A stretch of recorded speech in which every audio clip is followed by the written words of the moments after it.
I ate my way into a chronic disease that can turn into a death sentence. 25 to 35% of North Americans have it and are completely unaware. The good news is that you can eat your way out of that disease in a lot less time than it took you to get to that place. We're going to talk about it. Fatty liver disease, more specifically, non-alcoholic fatty liver disease. According to the technician that did my second ultrasound, it's probably closer to more like 50%. She says every other abdomen that she looks into, whether she's looking for that disease or not, she finds signs of it. Now, I went to my doctor. I was having pain in my lower right side. I thought I had a hernia. It was mostly affecting when I would sleep and I lay on that side. I felt like there was some pressure. I was doing exercises in the gym that would require me to actually tighten up in my midsection, like squats, deadlifts, bent over rows. I definitely felt it. Felt like someone gave me a good shot 3 or 4 days prior, and I was still kind of babying that side there. So my doctor says, we're going to do some blood work. We're going to see what's going on in there. We're going to send you for an ultrasound, get a look at the entire torso, see if we can find anything that's causing this pain. I said, awesome. That's what I wanted to hear. I'm not here for pain pills to make it go away to numb the pain. So the blood work comes back. I have elevated liver enzymes. I do the ultrasound. Her secretary tells me I need to come in. So I get nervous. 3 or 4 days later, I go into her office. She comes in. She sighs heavily, closes the door, and sits down. I go, yeah, it's cancer, isn't it? I got cancer. I got liver cancer. She's like, what? I say, yeah, I know. I've seen Grey's Anatomy. Wife watches it all the time. Doctor comes in, they sigh heavy, they close the door. It's cancer, right? She starts laughing. Relax. It's not cancer. It's not great, but it's not that bad. I was like, all right, well, what's going on? She says, you have fatty liver disease. I'm like, that sounds pretty bad. Is that a death sentence? Am I going to die? She's like, would you chill? Do I have to give you an Ativan?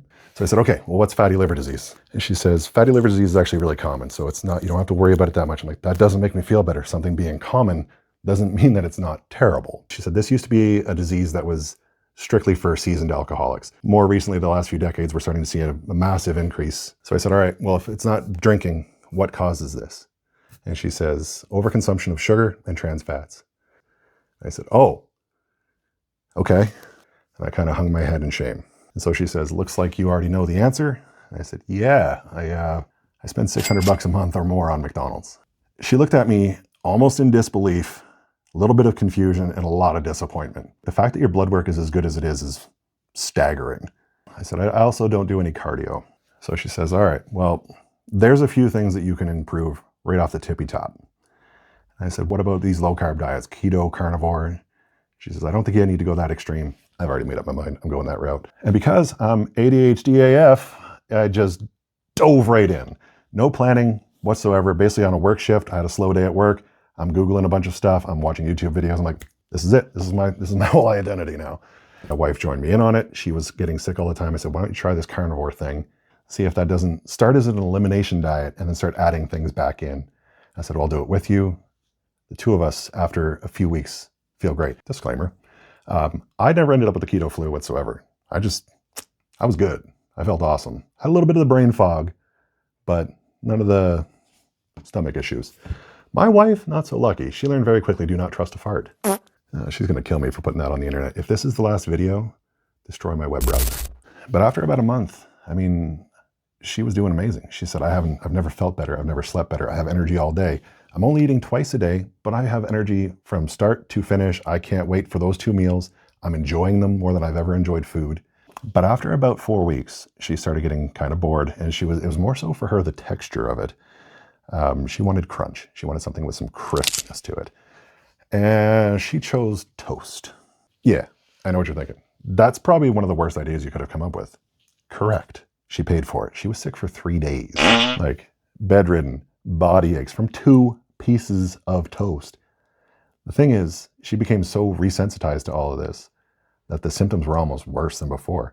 What's hard to explain to people is you think you feel good, or you think you feel okay, or you think this level of pain is the normal level of pain, but you say that to your doctor and they go, well, the normal level of pain is 0. And you go, oh no. So she had gotten to a place where she actually felt really, really good. And then that return to how good she felt before felt terrible. So I asked her, if you wanted something with crunch, why not something that's probably way less likely to cause an issue, like an apple? And she's like, I know, I should have thought that. She's like, I was desperate and toast was quick and easy. So she messages me when I'm at work and she says, could you just pick me up 2 Royal Gala apples, her favorite kind of apple? And I said, no problem. So I pick up the apples, present them to her. She proceeds to cut one up, put a little cinnamon on it, takes a bite, and her eyes just go, whoosh. is it good? And she's like, this is the best apple I've ever had in my entire life. Now, in all reality, the likelihood of that apple being the apple that was the single greatest apple that she's ever had in her entire life, pretty low odds. But what happens is when you get away from all of this sweetness, this bombardment of everything being artificially sweet and heightened and enhanced, and you just get back to what is generally sweet, it really does taste like the greatest apple you've ever had, the best blackberries you've ever had in your life. So from the time I was sitting in my doctor's office being told you have non-alcoholic fatty liver disease, to sitting in my doctor's office and her saying, your liver is 100% back to normal. There is no signs of fatty liver disease. It's back to its normal size. Your ultrasound was clean and clear. This was about 9 months in total. I could have gotten there a lot faster, but the reality is I made a lot of excuses along the way. I failed over and over again. Had I been able to commit to a flat out carnivore diet, I probably could have gotten there in anywhere from 60 to 90 days. Same thing with a keto diet. Massively helpful in reversing fatty liver disease, among many other things. And that's how I arrived at the name for this channel, Low Carb Lifestyle.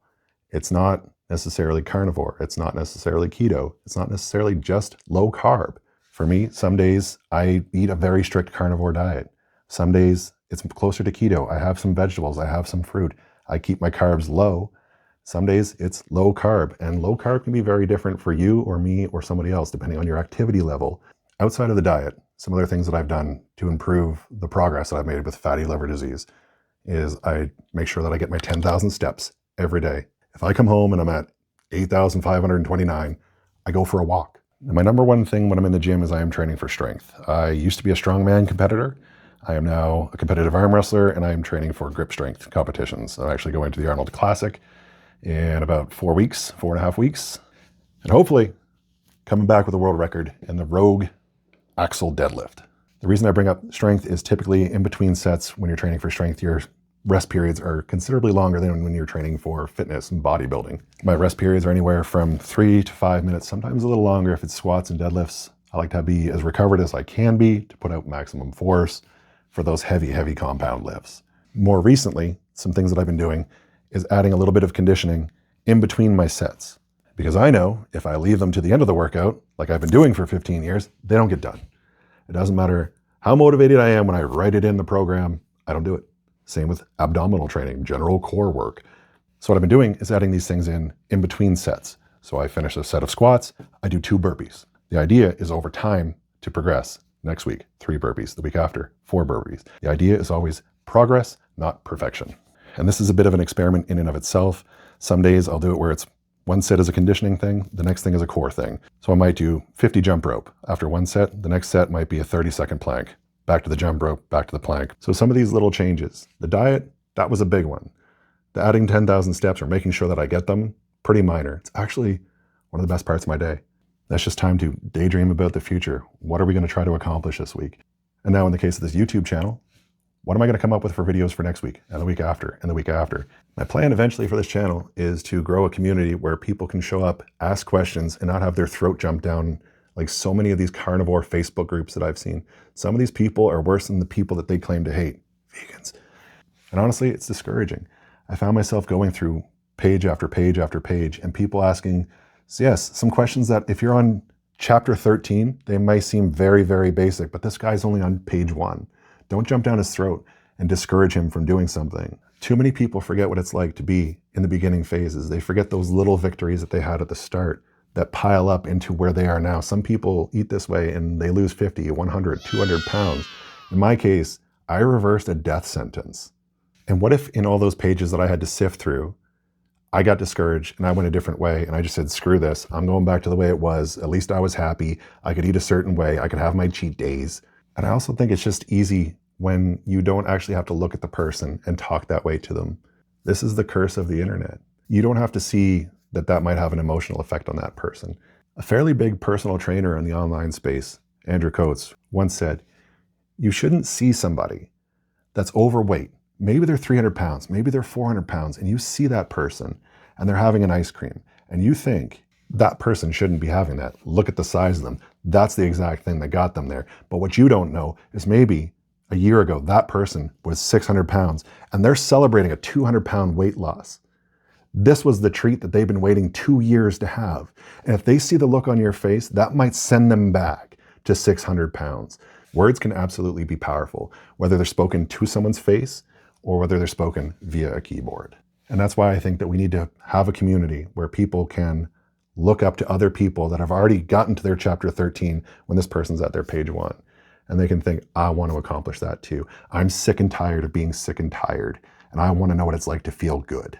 If you liked anything that you heard here today, drop a comment, give a like, ask a question, give me ideas for future videos. Plan on doing one every week.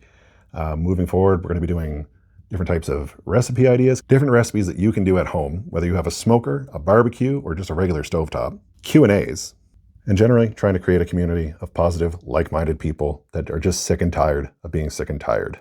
You can choose to make time for your health, or you're going to be forced to make time for your illness. Ask me how I know.